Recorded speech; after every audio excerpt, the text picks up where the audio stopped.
नमस्कार। बात करने वाले हैं एक आईटी कंपनी के बारे में। और आईटी कंपनी के बारे में क्यों बात करने वाले हैं, क्योंकि इसका नाम एक मैप से जुड़ा हुआ है। वो कहती है जो हम location based LOT technology provide करते हैं। कहती है India's leading provider of the digital map, और डिजिटल मैप पे प्रोवाइड करती है। कंपनी का नाम भी है मैप माई इंडिया। और बेसिकली कंपनी का नाम जो है ये अपडेटेड नाम ही है, लेकिन उसका कंपनी का जो एक्चुअल नाम निकल के आती है जो डेटा बीएससी सॉरी एनएससी में लिस्टेड है कंपनी।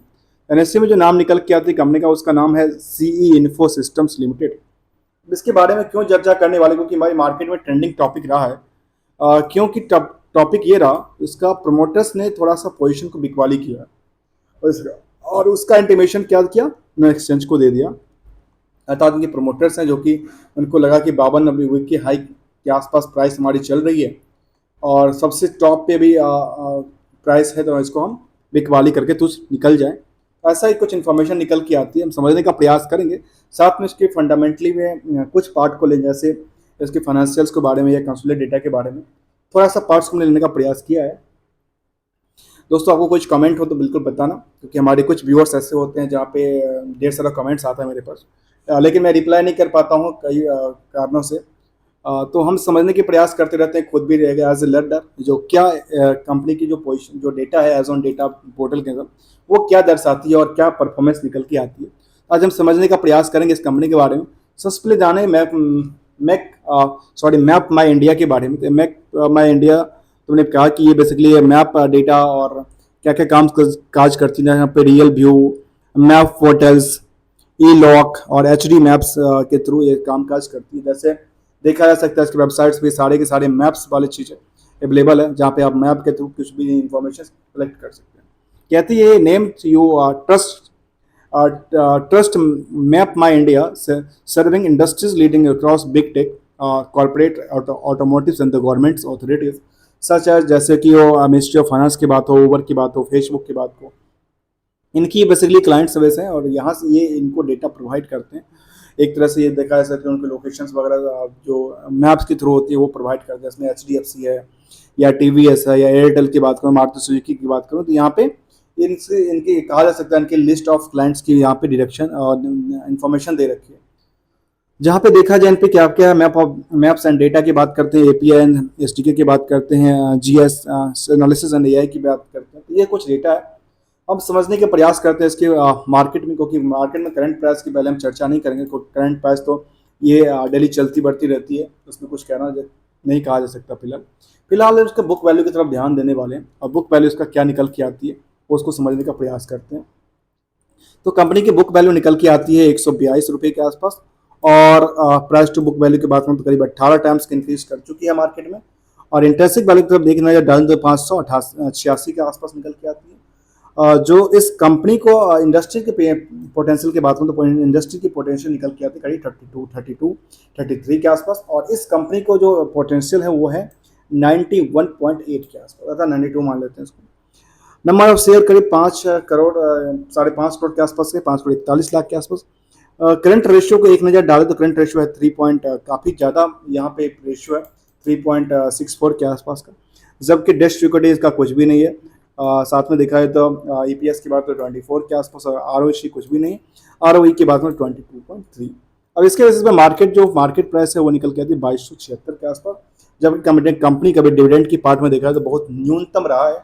और इस सभी के पीछे जो फेस वैल्यू कंपनी का है वो 2 रुपये का है। और तो मैं अभी आकलन करूंगा 2 रुपये की फेस वैल्यू पर प्रमोटर्स ने लिया होगा, और अभी देखिए 2776, अर्थात मान लेते हैं इसको 2780-90 पे 80-90 पे उन्होंने बिकवाली किया होगा। उसका भी हम ट्रैक देख लेंगे कितने रेट में भी उन्होंने बिकवाली किया होगा।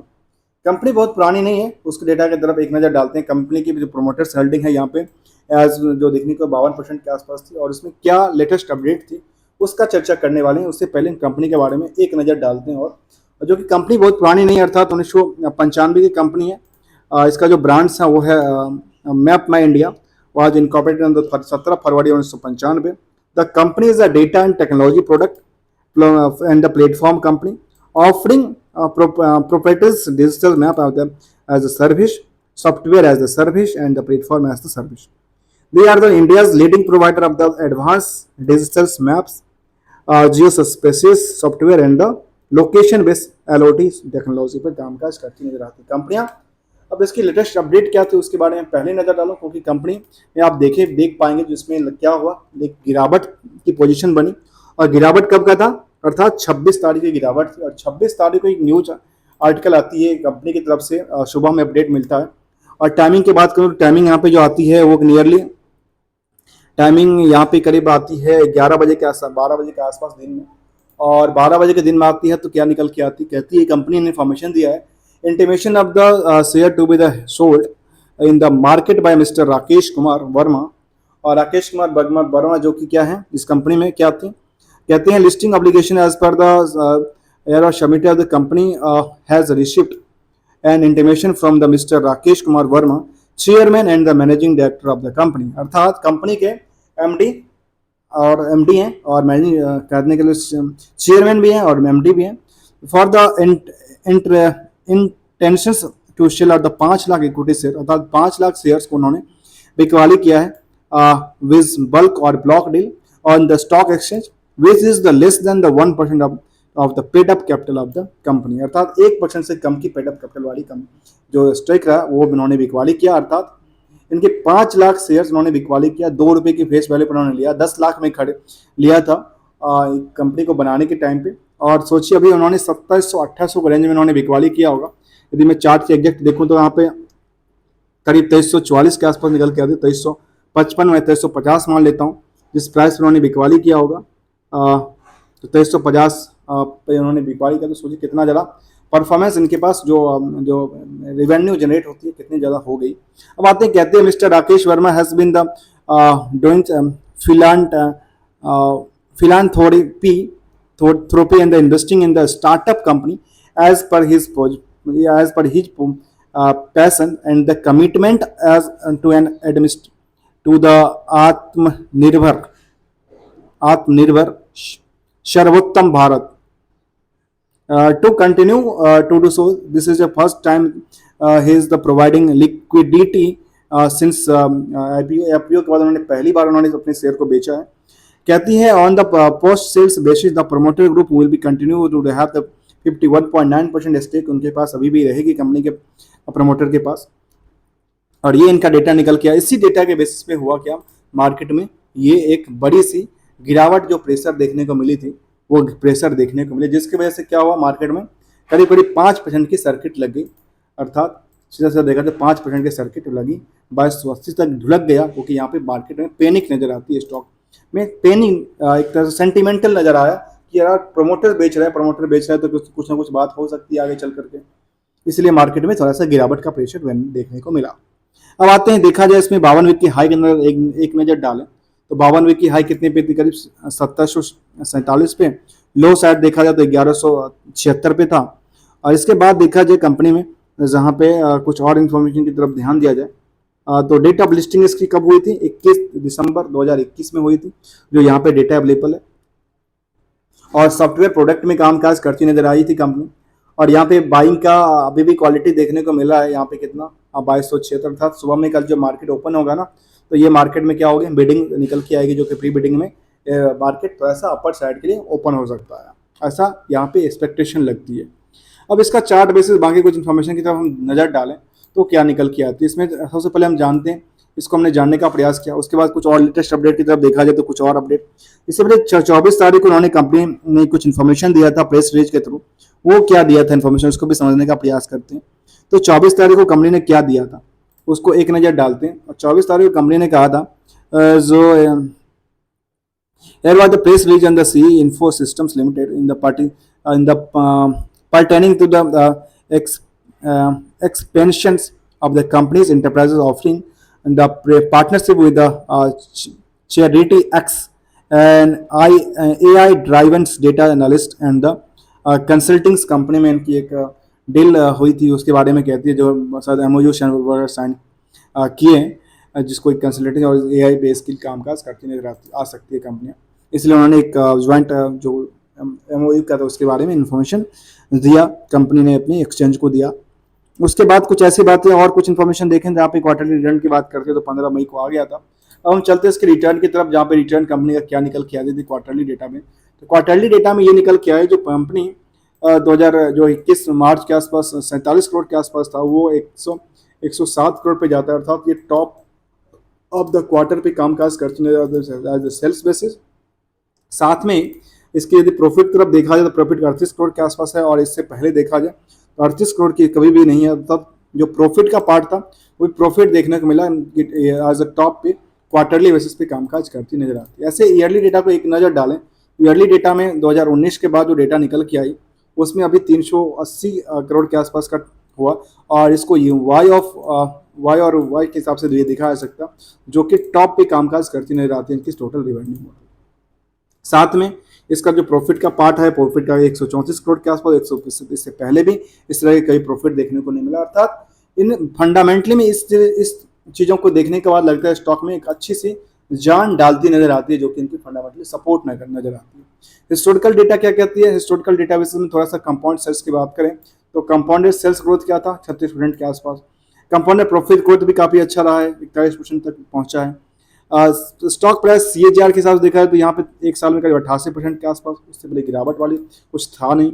रिटर्न ऑन इक्विटी की तरफ देखा है तो ये भी एक अच्छा परफॉर्मेंस, 10% से ज़्यादा की रिटर्न इक्विटी देता नजर आता है कंपनी की परफॉर्मेंस। और इसके बाद देखा जाए तो क्या निकल के आता है? रेशियो की तरफ 101 दिन में पैसा आता है।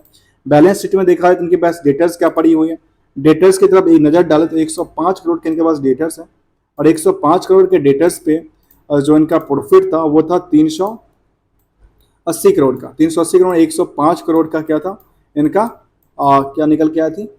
करीब करीब देखा जाए जो डेटर्स की बात तो ये निकल के आती है, जो सीधा सीधा जो है वो करीब 25% से ज़्यादा, नियर अबाउट द 25% के आसपास जो है उनकी क्या निकल के आती है, इनकी डेटर्स पार्ट निकल के आती है, यहाँ पर सामने निकल के आती है। आगे क्या कहते हैं इसमें जो और डेटा को तरफ ध्यान दिया जाए तो निकल के आती है इन्वेस्टर पार्ट। इन्वेस्टर पार्ट क्या कहती है इस कंपनी के बारे में?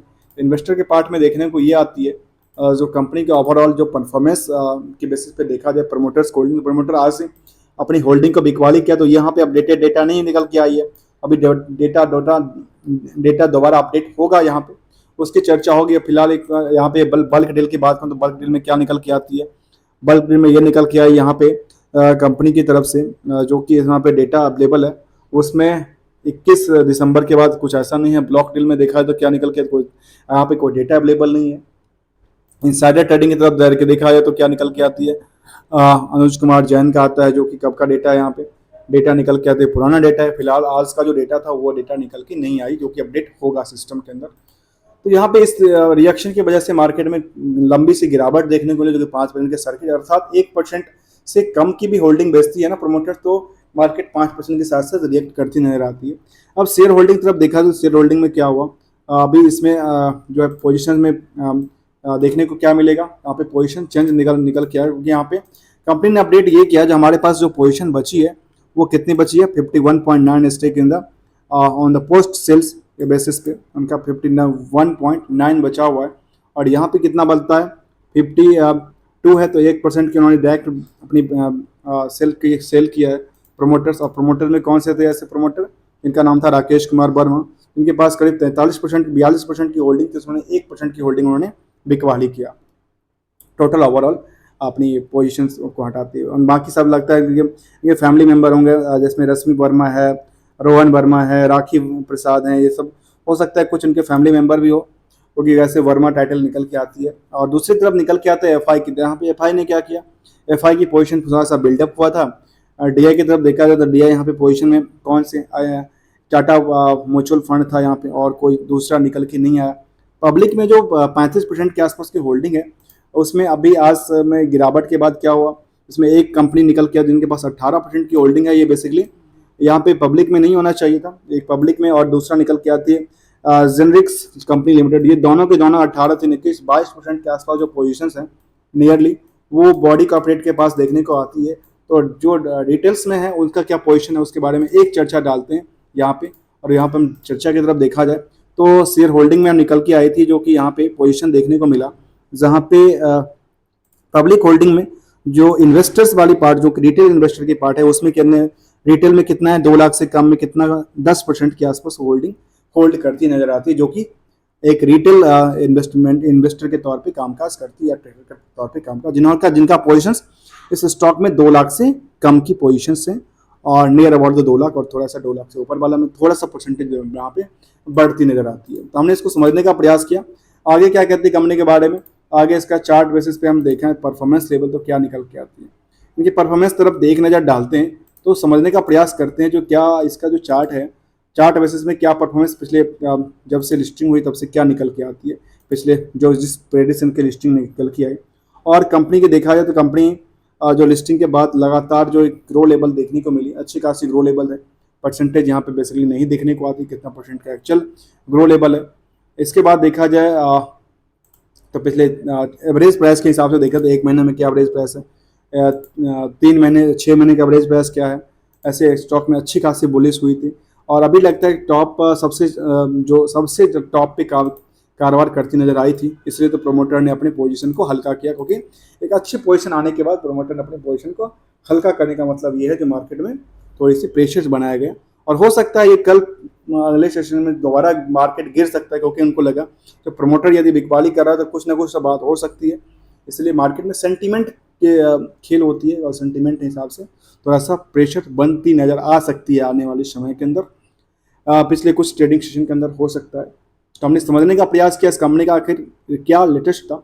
मैप माई इंडिया के बारे में, जहाँ पे मैप माई इंडिया के हमने लेटेस्ट अपडेट देखा, जहाँ पे प्रमोटर ही अपनी प्रपोजिशन को 1% बिकवाली करती नजर आई और इसकी वजह से मार्केट में क्या हुआ, मार्केट में गिरावट वाली पोजीशन देखने को मिली। इसके बाद हम इसको समझने का प्रयास कर रहे थे दोस्तों। यहाँ पे फाइनेंशियल इंस्टीट्यूशन के हमने देखा, जहाँ पे फाइनेंशियल में काफ़ी अच्छा खासा एसेट्स इनकी काफ़ी ज़्यादा है। एसेट्स के बेसिस पे उनका जो रेवेन्यू है काफ़ी कम है, रेवेन्यू के बेसिस पे प्रॉफिट का पार्ट काफ़ी परसेंटेज गेन निकल के आती है। तो हमने इसको कंसोलिडेटेड एज ऑन द उसके स्टैंड अलॉन हिसाब से देखने का समझने का प्रयास किया। इसका एक बैंक ऑफ इंडिया के साथ कुछ इशू है जो कि ड्यू डिलिजेंस में देखने को मिला कि यहाँ पे करीब 5 इसका इंडक्शन ऑफ चार्ज की बात कर रही है, यहाँ पे 5 150 मिलियन का इसके पास क्या है एक चार्ज क्रिएटेड है, जो साथ लोन ले रखा है बैंक ऑफ इंडिया से, इनकी डेटा यहाँ पे अवेलेबल है। तो thank you so much for joining here. हम बात कर रहे थे आज एक कंपनी जिसका नाम था CA info systems limited. Basically इनका कंपनी का नाम था मैप माई इंडिया करके कंपनी का नाम निकल के आती है, जो कि हमें समझने का प्रयास किया कंपनी के बारे में और कंपनी की प्रोडक्टिविटी के बारे में। साथ में इसकी अभी लेटेस्ट अपडेट था जो कि प्रमोटर ने अपनी 1% की पोजीशन को बिकवाली करने के प्रेशर की वजह से मार्केट में 5% की गिरावट देखने को मिली और ये हो सकते कुछ पीरियड के लिए कंटिन्यू करता नजर आए। Thank you so much for joining.